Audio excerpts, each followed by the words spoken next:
दोस्तों, Abhishek Kumar Gupta ji YouTube channel में आपका स्वागत है। सल्तनत काल के कुछ महत्वपूर्ण प्रश्न आज पार्ट 2 है। इससे पहले 20 प्रश्न हो चुके थे। 21 नंबर से आज शुरू करने जा रहा हूं। प्रत्येक प्रश्न बहुत ही इम्पोर्टेंट है। आइए देखते हैं। पहला क्वेश्चन, राजा दैवी अधिकार से संपन्न है, इससे मिलता जुलता सिद्धांत है। राजा की गरिमा इस दूसरे सिद्धांत को प्रतिपादित करने वाला प्रथम मुस्लिम शासक कौन था? तो यह शासक आपके ऑप्शन नंबर डी में बलबन था। देखिए, राजत्व की गरिमा का सिद्धांत का प्रतिपादन करने वाला प्रथम शासक बलबन था। उसने दरबारियों से कहा था कि राजस्व एक दैवी संस्था है। उसने अपने पुत्रों से राजस्व के संबंध में कहा, राजा का हृदय ईश्वर की कृति को प्रतिबिंबित करता है। बलबन ने अपने को फिरदौसी के शाहनामा में वर्णित अफरसियाब वंशज तथा शासन को ईरानी आदर्श के रूप में सुव्यवस्थित किया था। नेक्स्ट क्वेश्चन 22 नंबर, बाजार नियंत्रण प्रणाली किसने प्रारंभ की थी?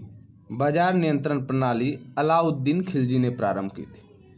अलाउद्दीन खिलजी 1296 से 1316 तक रहा था। उसने बाजार नियंत्रण प्रणाली बहुत ही बारीकी से तैयार किया था। अलाउद्दीन के बाजार नियंत्रण प्रणाली के विषय में जानकारी हमें तारीख ए फिरोज शाही से मिलती है, जिसकी रचना बर्नी ने की थी, और खजाइल उन फतूह की रचना अमीर खुसरो ने की, और रेहला की रचना इब्न बतूता नामक व्यक्ति ने की थी। 23 नंबर क्वेश्चन है, प्रसिद्ध पारसी पर्व नवरोज को भारत में निम्न में से किसने प्रारंभ किया था? तो इसे बलबन ने प्रारंभ किया था। प्रसिद्ध पारसी पर्व नवरोज को भारत में बलबन ने प्रारंभ किया था। बलबन 1266 से 1287 ईस्वी तक दिल्ली का सुल्तान रहा। उसने सिजदा और पाबोश की प्रथा का अपने दरबार में शुरुआत भी किया था, जो कि गैर इस्लामी समझा जाता था। बलबन जो था वह इल्तुतमिश का गुलाम था, दास, और इल्तुतमिश कुतुबुद्दीन ऐबक का, और कुतुबुद्दीन ऐबक मुहम्मद गौरी का था। नेक्स्ट क्वेश्चन, अलाउद्दीन खिलजी ने मूल्य नियंत्रण नीति किसके भले के लिए लागू की थी? तो यह नीति उसने सैनिकों के भले के लिए लागू की थी। इसमें क्या था? अलाउद्दीन के मूल्य नियंत्रण प्रणाली का उद्देश्य न्यूनतम वेतन द्वारा ज़्यादा से ज़्यादा सैनिकों को रखना था। नेक्स्ट क्वेश्चन, राजस्व सुधारों को सर्वप्रथम किसने चलाया था?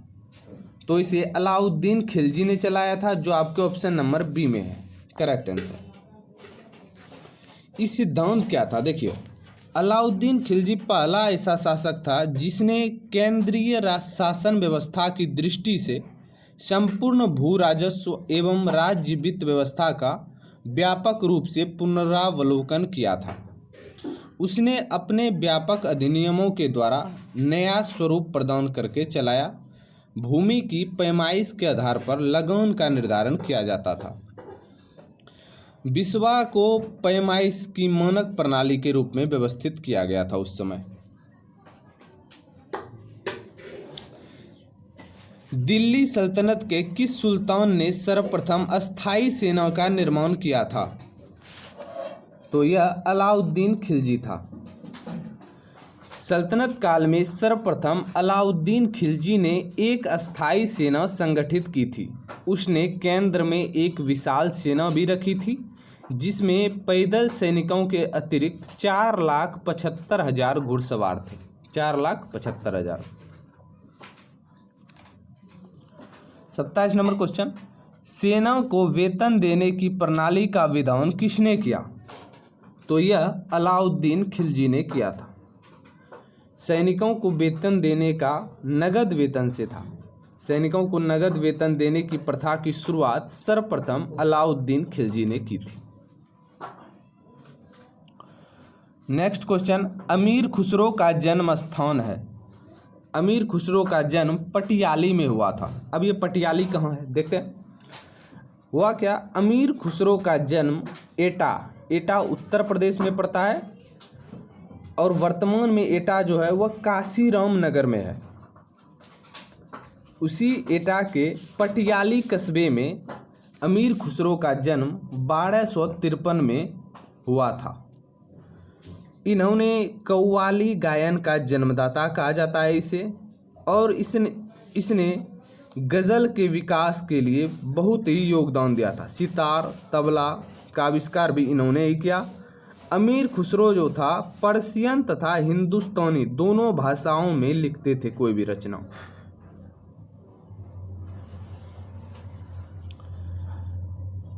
अमीर खुसरो किस सुल्तान का दरबारी कवि था?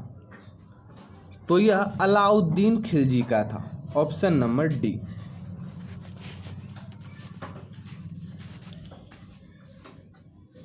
निम्नलिखित में किसने अपने आप को खलीफा घोषित किया था? तो यह भी खलीफा मुबारक शाह खिलजी ने अपने आप को खलीफा घोषित किया था। इनका शासनकाल कब से कब तक था देखते हैं। मुबारक शाह खिलजी ने खिलाफत के सिद्धांत को ठुकराकर स्वयं को खलीफा की उपाधि धारण करवा दी और इनका शासनकाल मुबारक खिलजी का 1316 से 1320 ईस्वी तक रहा था। और इस मुबारक खिलजी ने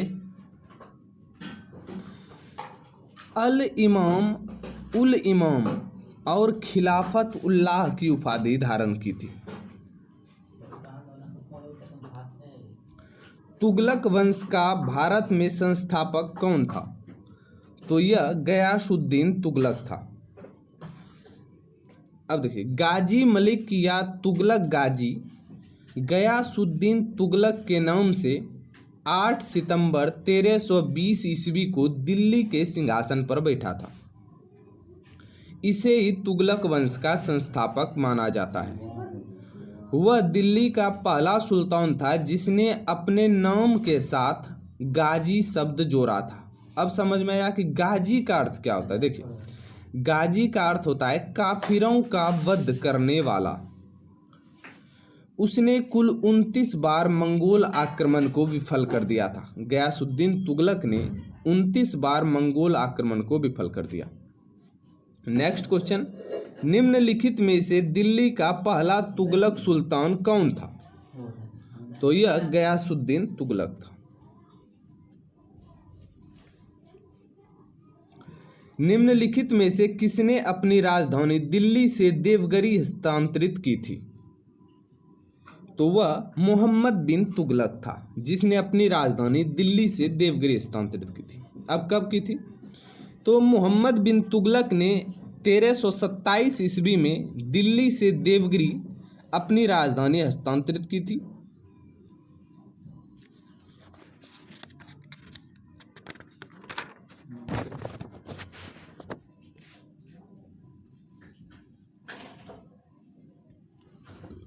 निम्नलिखित में से किसने सबसे अधिक दिनों तक शासन किया है? 4 ऑप्शन दिए गए हैं, अलाउद्दीन खिलजी, मोहम्मद बिन तुगलक, इब्राहिम लोदी और शेरशाह सूरी। सबके शासनकाल बोल देते हैं, उसके बाद देखेंगे कौन सबसे अधिक दिन तक रहा है। तो अलाउद्दीन खिलजी का शासनकाल 1296 से 1316 ईस्वी तक था। मोहम्मद बिन तुगलक का शासनकाल 1325 ईस्वी से 1351 ईस्वी तक था। इब्राहिम लोदी का शासनकाल 1517 से 1526 और शेरशाह सूरी का शासनकाल 1540 से 1545 ईस्वी तक था। तो इसमें सबसे अधिक लंबे दिनों तक मोहम्मद बिन तुगलक ने शासन किया है। इन्होंने 1325 से 1351 ईस्वी तक शासन किया है। भारत में प्रथम बार प्रतीक मुद्रा डैश द्वारा प्रचलित की गई थी। तो यह मुद्रा सर्वप्रथम मोहम्मद बिन तुगलक द्वारा प्रचलित की गई थी। दीवान ए खैरात नामक एक अलग विभाग की स्थापना किसने की है? तो यह फिरोज शाह तुगलक ने की थी। फिरोज तुगलक ने दीवान ए खैरात नामक एक अलग विभाग की स्थापना की थी। इस विभाग द्वारा क्या किया जाता था? अनाथों, विधवाओं और गरीबों के लिए भरण पोषण एवं उनका देखभाल किया जाता था। नेक्स्ट क्वेश्चन, दिल्ली का सुल्तान जो भारत में नहरों के सबसे बड़े नेटवर्क के निर्माण के लिए प्रसिद्ध है, वह गयासुद्दीन भारत में नहरों के सबसे बड़े नेटवर्क के लिए प्रसिद्ध है, तो वह फिरोज शाह तुगलक होगा। Option number C correct answer. देखिए, फिरोज शाह तुगलक ने कृषि को प्रोत्साहन देने के लिए सिंचाई के लिए अनेक नहरों का निर्माण करवाया था। इनमें सबसे महत्वपूर्ण नहर वह थी जिसके द्वारा यमुना का पानी हिसार तक पहुंचता था और यह नहर लगभग 150 मील लंबी है।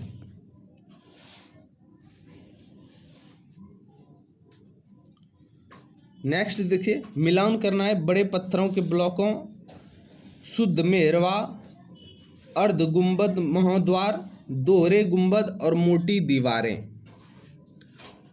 Correct answer option number D. ये सभी जो थे बड़े पत्थरों के ब्लॉकों और न्यूनतम अलंकरण, ये किस वंश के शासनकाल में बनाए गए थे? वही क्वेश्चन कह रहा है।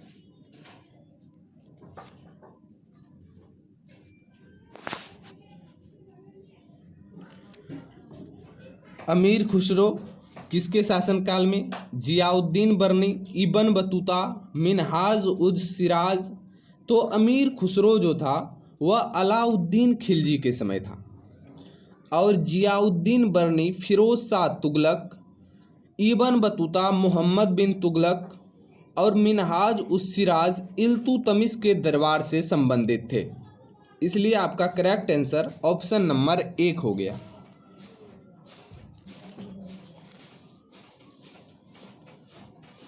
हजरत निजामुद्दीन औलिया, मलिक काफूर, अलाउद्दीन खिलजी और जलालुद्दीन। देखिए, इनमें मिलान क्या करना है। हजरत निजामुद्दीन औलिया जो थे वे चिश्ती सिलसिले के थे। मलिक काफूर को हजार दिनारी या हजरत दिनारी भी कहा जाता था। अलाउद्दीन खिलजी ने नियंत्रण दाम व राशन की शुरुआत की थी। जलालुद्दीन ने दास राजवंश का उन्मूलन कर खिलजी वंश की नींव डाली थी। इसलिए आपका करेक्ट आंसर इसमें ऑप्शन नंबर 1 हो गया।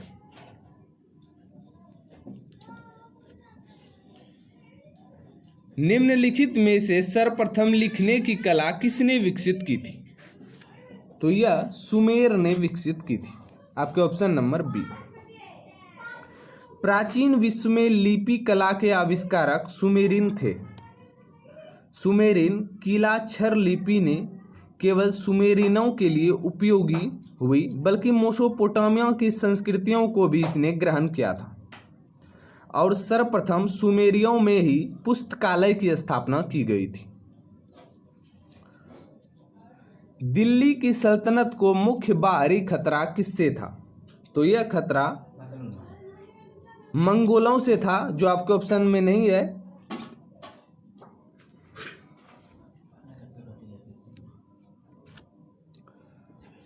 मूरिश या मोरक्को यात्री इब्न बतूता किसके समय में भारत आया था? तो वह मोहम्मद बिन तुगलक के समय भारत आया था। ऑप्शन नंबर डी आपका करेक्ट आंसर है। देखिए, इब्न बतूता मोरक्को का मूल अरब यात्री था और वह देश की विस्तृत यात्रा के बाद 1333 ईस्वी में मोहम्मद बिन तुगलक के शासनकाल में भारत आया था। मोहम्मद बिन तुगलक ने इसे दिल्ली का काजी नियुक्त किया। 1353 ईस्वी में मोरक्को लौटने पर इब्न बतूता ने रेहला नामक पुस्तक में अपने संस्मरणों का संकलन किया था। नेक्स्ट क्वेश्चन, निम्नलिखित में से किसने ढोल की तेज आवाज के साथ एक महिला का अपने पति की चिता के साथ स्वतः को जला लेने के दृश्यों का भयानक चित्रण किया है? तो यह इब्न बतूता है। Option number 1। निम्न में किस किताब की रचना सही सुमेलित है? देखते हैं। सभी किताब के रचनाकार के नाम पढ़ते हैं। तबकात ए नासरी, मिनहाज उस सिराज, फतवा ए जहांदीरी, उसके बाद जियाउद्दीन बरनी तरेला, इब्न बतूता की ये सब रचना है। इसमें आपका सही आंसर शम्स ए सिराज अफीफ है, जो तारीख फिरोज शाही के नाम से जानी जाती है। लोदी वंश का संस्थापक कौन था? तो बहलोल लोदी है आपके ऑप्शन नंबर सी में। आगरा नगर को तत्कालीन भारत की राजधानी किस मुस्लिम शासक ने बनाया था? तो यह सुल्तान सिकंदर लोदी ने बनाया था। दिल्ली में लौह स्तंभ कौन लाया था?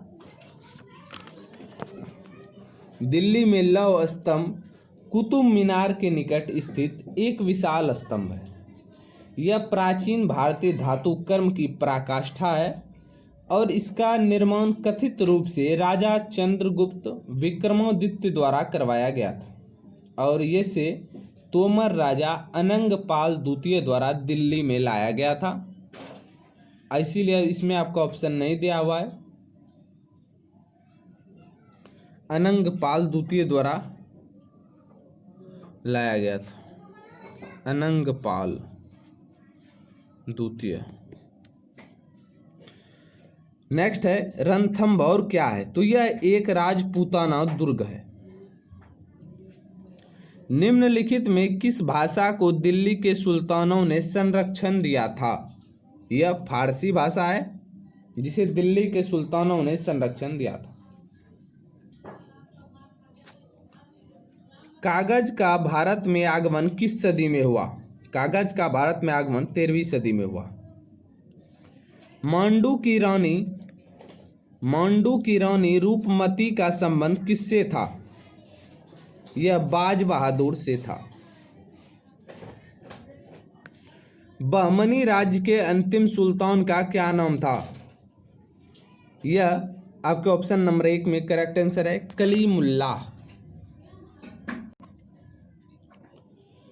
नेक्स्ट क्वेश्चन, कृष्णदेव राय कहाँ के राजा थे? ये विजयनगर के राजा थे कृष्णदेव राय। अमुक्त माल्याद नामक प्रसिद्ध तेलुगु ग्रंथ की रचना कृष्णदेव राय ने की थी और बाबर ने अपनी आत्मकथा बाबरनामा में कृष्णदेव राय को ही भारत का सबसे शक्तिशाली शासक बताया था। जिस प्रकार बिरबल अकबर के दरबारी थे उसी प्रकार तेनालीराम किसके दरबारी थे? ये कृष्णदेव राय के दरबारी थे। विजयनगर साम्राज्य की स्थापना किसने की थी? विजयनगर साम्राज्य की स्थापना हरिहर एवं बुक्का ने की थी 1336 ईस्वी में। विजयनगर साम्राज्य की राजधानी कहाँ थी? तो यह हम्पी में है। यह वर्तमान में कर्नाटक राज्य में तुंगभद्रा नदी के तट पर स्थित है।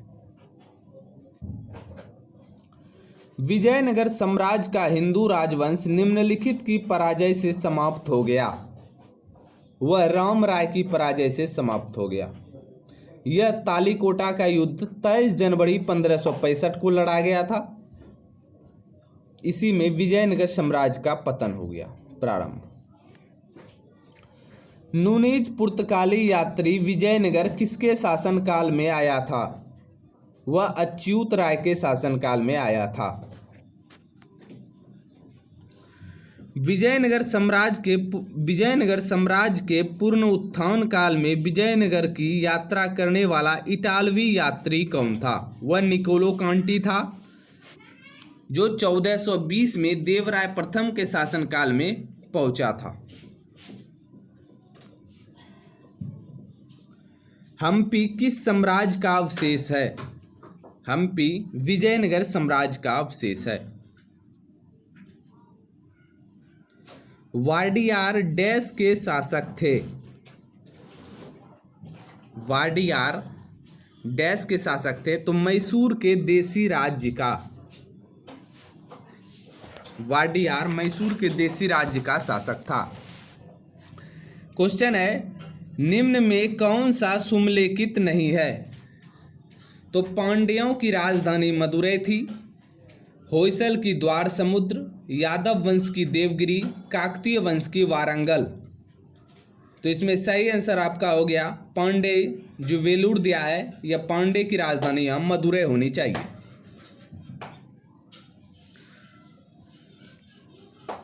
द्वार समुद्र किसकी राजधानी थी? यह आपके होयसलों की राजधानी थी, जो आपके ऑप्शन नंबर डी में करेक्ट आंसर है।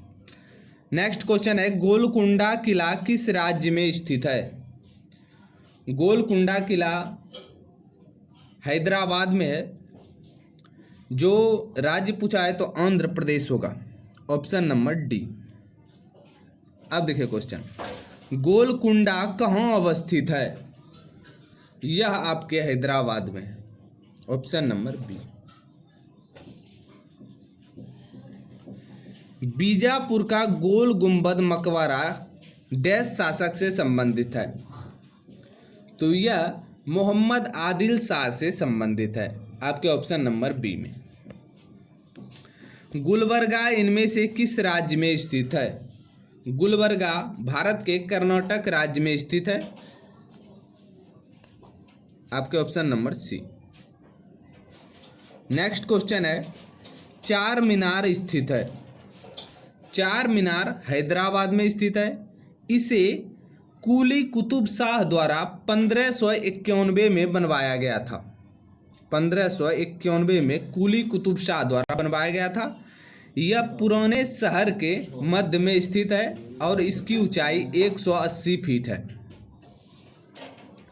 बेलूर और हेलविड में निर्माण किए गए मंदिर डैश के हैं? ये 12वीं शताब्दी के मंदिर हैं।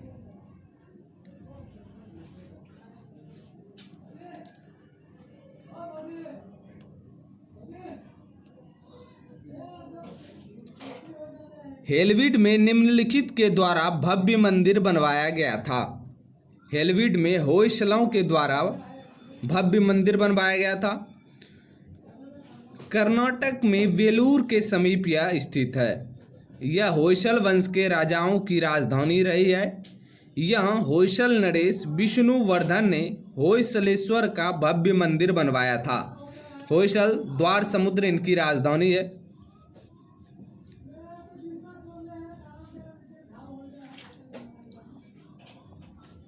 अच्छा लगे तो लाइक, कमेंट और शेयर अपने दोस्तों में जरूर करें। जय माता दी।